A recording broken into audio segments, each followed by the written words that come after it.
दोस्तों आज हम इस टाइप के जितने भी क्वेश्चन बनते हैं गुणा और घटाना जोड़ना और इन्फिनिटी या फिर टर्म वाले, उन सभी क्वेश्चनों को हम हल करेंगे। और इन क्वेश्चनों को दोस्तों हम विथ शॉर्ट मेथड मतलब ट्रिक के माध्यम से, उसके अलावा हम इसकी डिटेल मेथड भी देखेंगे ताकि आप इस कॉन्सेप्ट को ज़्यादा से ज़्यादा दिनों तक याद रख पाएँ। दूसरी बात, ये क्वेश्चन दोस्तों आप जानते हैं बहुत अच्छे से कि बहुत बार रिपीटेड हैं और इन क्वेश्चनों को कई बार एग्जाम में पूछा गया है। इसके अलावा आगे आने वाले एग्जामों की दृष्टि से भी ये IMP है। क्वेश्चन फर्स्ट है दोस्तों हमारा x = √2 इंटू वर्गमूल में 4, यहाँ पर घनमूल, फिर ये 2, फिर ये 4 × 3, 2 4 × 3, इस तरीके से सीरीज कहाँ तक गई दोस्तों? ये गई हुई है अनंत तक। तो इसका आंसर हो गया दोस्तों फाइनली कितना? 2 हो जाएगा। बस आपके लिए इतना ही हल करना है, या फिर इस तरीके का क्वेश्चन अभी तक एक ही डिजाइन हुआ है जो कि इसका आंसर 2 होगा। ये होगा कैसे मैं आपके लिए पूरा का पूरा डिटेल में बताऊंगा, पूरा हल करके बताऊंगा। तब तक उसके पहले हम क्वेश्चन नंबर 2 भी देखते हैं। ये क्वेश्चन दोस्तों आपने पढ़ा होगा और आपने पढ़ रखा होगा कि आपको पता है अगर इनके गुणनखंडों का अंतर 1 हो और प्लस में है तो बड़ा आंसर, माइनस में है तो छोटा आंसर। लेकिन जब आपने देखा होगा कि गुणनखंड ही ना हो या फिर गुणनखंड हो रहे हों लेकिन उनका अंतर 1 नहीं आ रहा हो, तब हम आंसर क्या लगाएंगे? तो तब दोस्तों आप आंसर 4a + 1 √ ±1/2 से निकाल लेते हैं। लेकिन उसके भी आगे इसी टाइप के क्वेश्चन में रेंज पूछी जाने लगी है। अब क्या पूछते हैं? रेंज या सीमा, जो कि इसका आंसर होगा D। इसका आंसर क्या होगा? D होगा। जो x है वो √3 से जितना बड़ा है उतना ही 3.5 से छोटा है। इन सभी क्वेश्चनों को या इस टाइप के जितने भी क्वेश्चन बनते हैं दोस्तों अनंत इन्फिनिटी वाले, उन सभी क्वेश्चनों को हम इस वीडियो में हल करने वाले हैं। तो आप वीडियो को अंत तक पूरा जरूर देखें।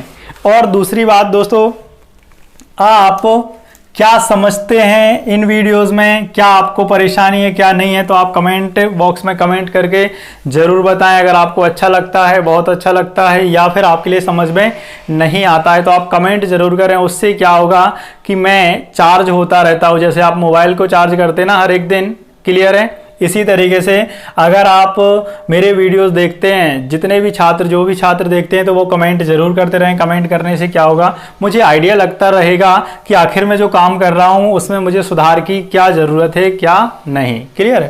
क्वेश्चन फर्स्ट है जो हमारा, इसमें अगर हम डिटेल में जाने की कोशिश करें दोस्तों, तो यहाँ पर हम लिखते हैं कि दोनों तरफ वर्ग लेने पर, दोनों तरफ क्या लेने पर दोस्तों?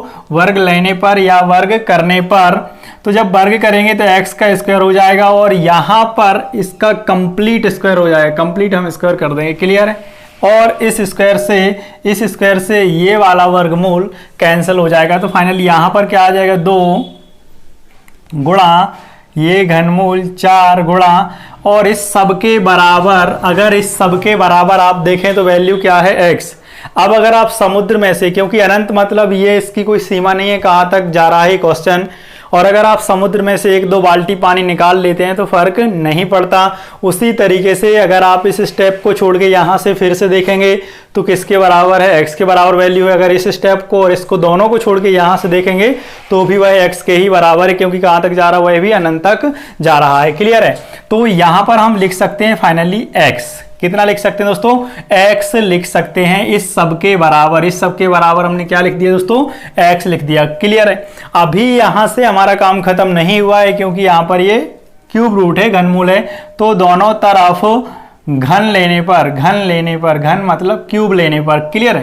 तो ये x² है, इसका आप घन करेंगे तो कितने की पावर आ जाएगी? x पावर 6, क्योंकि ये x पावर 2 होल पावर 3 कर रहे होंगे आप इस तरीके से, होल पावर 3, और इसको हल करेंगे तो ये यहाँ पर बन जाएगी। फिर आप इस 2 का घन करेंगे तो कितना हो गया? 8, क्योंकि आपको इस साइड में पूरे में भी क्यूब या घन ही करना पड़ेगा। तो 2 का घन करेंगे 8, और आप यहाँ पर या यहाँ में कंप्लीट ऐसा घन लगा दूं इस तरीके से, यहीं पर लगा दूं, तो आपको पता है ये क्यूब या घन इस पर है तो ये 8 हो गया, और यहाँ से ये कैंसिल हो गया तो यहाँ पर आ जाएगा फाइनली 4x। आप वीडियो को स्लो या स्पीड में करके देख सकते हैं या दोबारा तिबारा देख सकते हैं चीजें समझने के लिए। फिर यहाँ पर x 6 बार है और यहाँ 1 बार, तो ये यहाँ से कैंसिल हो गया। x पर पावर कितनी आ गई? 5। इसका गुणा करेंगे आप, x पर पावर 5 बराबर 32 हो गया। और ये 32 आप लिख सकते हैं कितना? 32 को आप लिख सकते हो x पावर 5 = 2 पावर 5। और जब घातें समान होती है बराबर में तो आप उनके आधार भी समान लिख सकते हो। तो मतलब x की वैल्यू कितनी आ गई दोस्तों 2। ये तो आप दिमाग में गांठ बांध के ही रख लो। इस तरीके का क्वेश्चन अभी तक एक ही बना हुआ है ये, और इसका आंसर ही क्या आता है दोस्तों, हमेशा 2 ही रहता है। अब इसी पैटर्न पर हम और भी क्वेश्चन जितने भी टाइप के बनते हैं इसी पैटर्न के, उन सबको देखेंगे। और जो सेकंड मैंने क्वेश्चन छोड़ दिया उसको अभी हम हल करेंगे बाद में। यहां पर दोस्तों हम थर्ड क्वेश्चन देखेंगे। क्लियर है? थर्ड क्वेश्चन अगर ये लिखा हुआ है x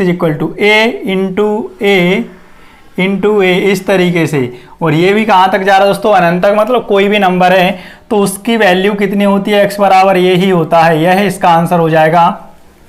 अब चाहे इस एक ही जगह पे अगर 5 होता, ये 5 है, ये 5 है इस तरीके से, तो x बराबर कितना आ जाएगा दोस्तों, 5 आ जाएगा। क्लियर है? अब अगर इस x की जगह पर 12 आ जाता है, ये 12 आ गया और ये 12, तो x बराबर कितना रहेगा, 12 ही आंसर रहेगा। ये फिक्स है। क्लियर है? ये कैसे हल हो रहा है, जो हमने फर्स्ट क्वेश्चन किया हुआ है उसके हिसाब से या उसी तरीके से ये हल हो रहा है क्वेश्चन।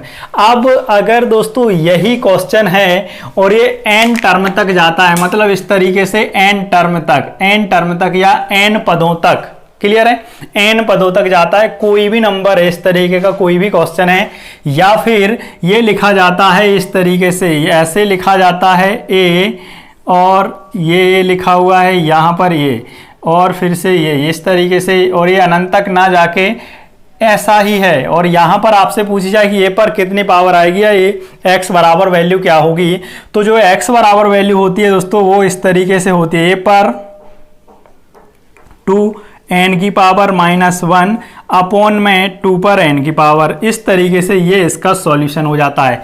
जैसे कि मैं यहाँ पर बात करूँ 12 पर, क्लियर है, 12 मतलब a है हमारा, 12 है। क्लियर है?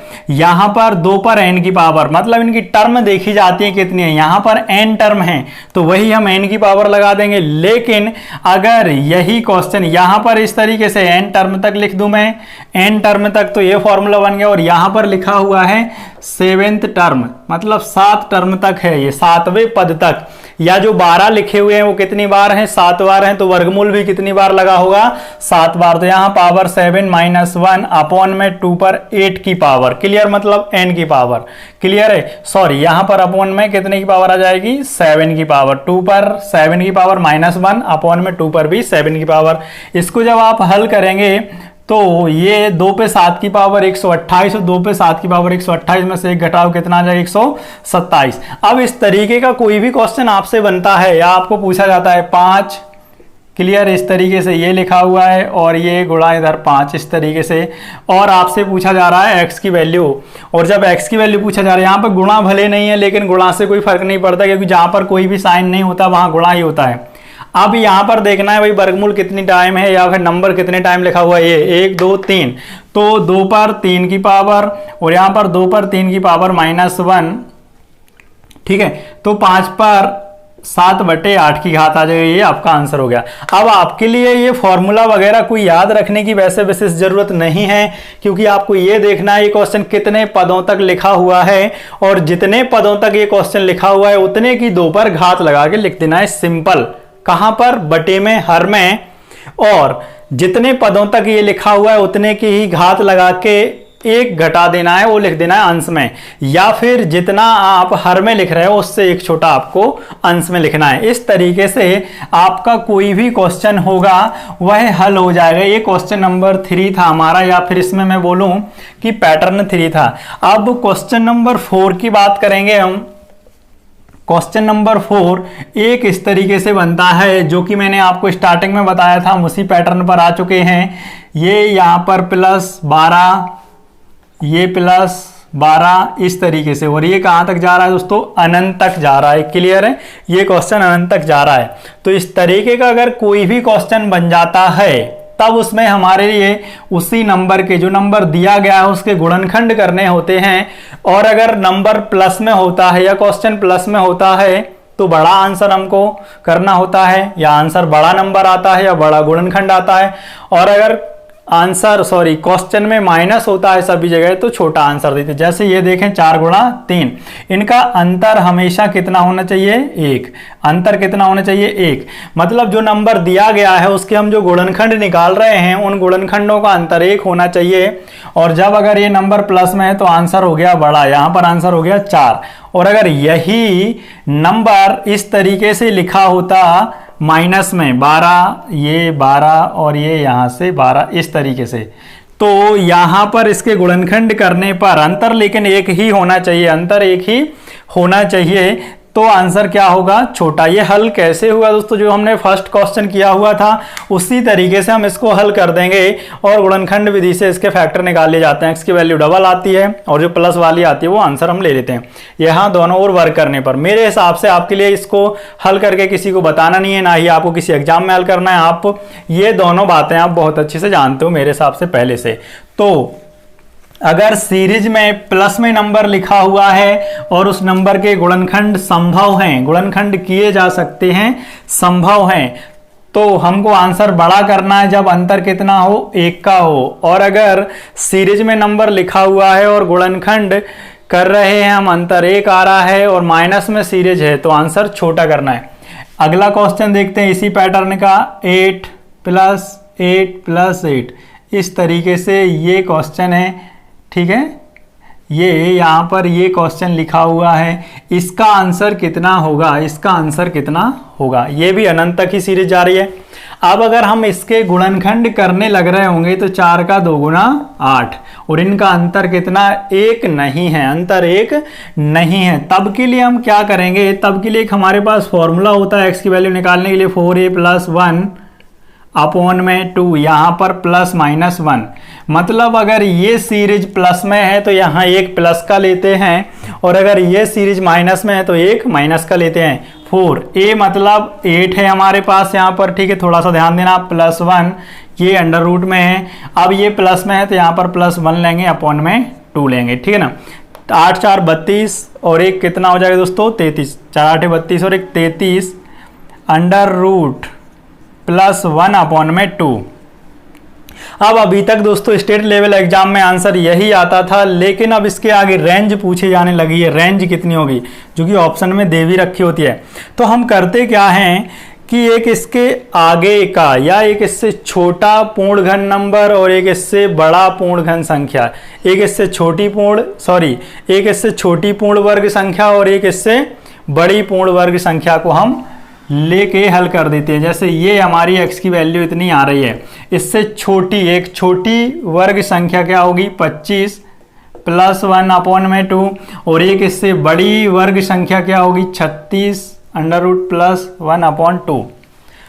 5 का वर्ग 25, 5 और एक 6, 6 का आधा 3 और यहाँ पर 6 का वर्ग 36 या 36 का वर्गमूल 6 धन 1 7, तो यहाँ पर वैल्यू आएगी दोस्तों कितनी 3.5 आएगी। कितनी आ रही होगी दोस्तों 3.5 आ रही होगी।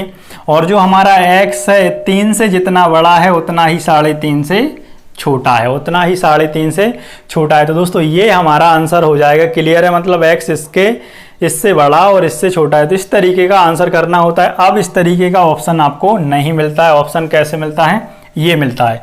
क्लियर है। अब अगर यही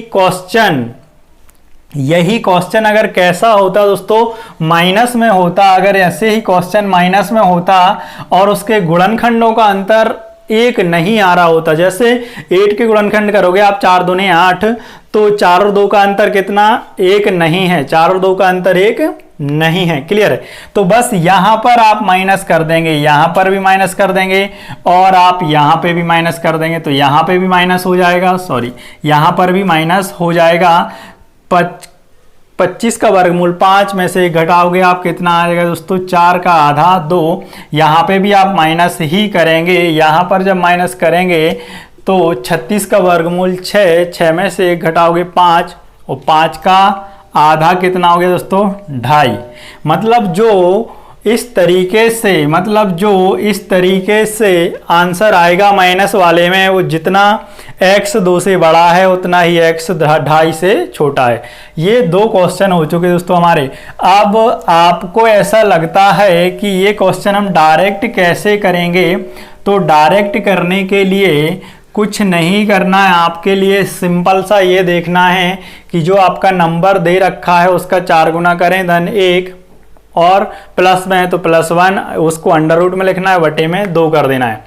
या फिर हमेशा आपके लिए जो इसके आंसर आएंगे वो कैसे आएंगे, जैसे कि अभी आ रहा था आपका आंसर कितना था, √33 + 1/2। तो इस तरीके से आपको टेढ़े मेढ़े ऑप्शन मिलेंगे, या फिर इसी को हम रेंज में लिखेंगे तो इस तरीके से लिखेंगे। तो आप देख के इसको डायरेक्ट तुक्का भी बोल सकते, तुक्का भी लगा सकते और आपका आंसर सही आएगा, आंसर कभी गलत नहीं होगा। अब मेरे हिसाब से जो सेकंड नंबर का क्वेश्चन था स्टार्टिंग में लिखा था वो आपको समझ में आ गया होगा। एक और दोस्तों इसी में क्वेश्चन बनता है, जो क्वेश्चन नंबर 6 है आज का हमारा, 5 पर 4 की घात होल पावर 6, और यहाँ पर ये वर्गमूल है इस तरीके से, है ना, ठीक है, और ये यहाँ पर घनमूल, क्लियर है, गुणा 5 पर 8 की पावर, और ये रहा 6 रूट, यहाँ पर ये होल पावर 3 और ये वर्गमूल, ठीक है। इस तरीके का क्वेश्चन है। अब इसके लिए हमको हल करना है कि आंसर कितना आएगा, तो इसको ध्यान देना थोड़ा सा। आप इसकी जो पावर हल करते हैं, ये दोनों जो पावर हैं वो अंश का काम करेंगे, मतलब अंश के रूप में लिखी हुई, जैसे कि मैं बताऊं आपको 5 पे 4 की पावर और ये वर्गमूल लिखा हुआ है, ठीक है ना। इसको जब हम हल करेंगे तो 5 पर 4 की पावर गुणा 1/2, क्योंकि ये वर्गमूल है, ठीक है ना, और वर्गमूल मतलब आधी की पावर। अगर ये क्यूब रूट होता तो यहाँ पर 1/3 लिखते इस तरीके से। तो जो पावर यहाँ पर आती हैं रूट में, है ना, वर्गमूल में, घनमूल में, थर्ड क्यूब रूट में, या फिर फोर्थ रूट में, फिफ्थ रूट में, सिक्स रूट में, इस तरीके से वो बटे में आती हैं, और जो पावर डायरेक्ट लगी होती है ब्रैकेट में वो अंश में आती हैं, मतलब हर में आती हैं क्यूब रूट, स्क्वायर रूट या फिफ्थ रूट, सिक्स रूट वाली घातें, और जो अंश में आती है जो डायरेक्ट घात लिखी हुई। तो यहाँ पर 4 गुणा 6 बट्टे में ये पावर आपको लेना है। अगर ये आप कभी स्किप कर गए या भूल गए तो परेशानी हो सकती है। तो 2 गुणा 3, क्योंकि ये तो हमको दिखती है जनरली, तो ये तो हम ले लेते हैं, लेकिन हो सकता है ये आप ना लें। तो यहाँ पर आपको पता है ये लगा हुआ है वर्गमूल, वर्गमूल मतलब आधे की घात, गुणा 5 यहाँ पर 8 गुणा 3 बट्टे में ये 6 और यहाँ का ये 2, 6 गुणा 2, ठीक है। बस इसको अब हमारे लिए हल कर देना है, सिंपल आपका आंसर आ जाएगा। ये 2 का 3 गुना 6, 3 से 3 कैंसिल, तो 5 पर पावर 4 की आ गई, गुणा यहाँ पर 3 का 2 गुना 6, 2 का 2 गुना 4 दूनी 8, 5 पर पावर कितने की आ गई दोस्तों 2। हर समान है, अगर गुणा में तो घातें आपस में जुड़ जाया करती हैं। तो आंसर कितना आ जाएगा 5 पर 6 की घात। 5 पर कितने की घात आ जाएगी दोस्तों 6 की घात। ये आपका सिंपल सा आंसर हो जाएगा। मेरे हिसाब से आपको ये क्वेश्चन समझ में आए होंगे। तो प्लीज़ भाई मेरे, अगर आप वीडियो पूरा देखते हैं, अंत तक देखते हैं, स्टार्टिंग तक देखते हैं, जहाँ तक भी देखते हैं, तो आप कमेंट बॉक्स में कमेंट करके जरूर बताएं कि आपको वीडियो कैसा लगा, समझ में आया नहीं आया। इस वजह से आपके कमेंट या फीडबैक की वजह से मैं अपने आप को इम्प्रूव कर पाऊंगा। Thank you.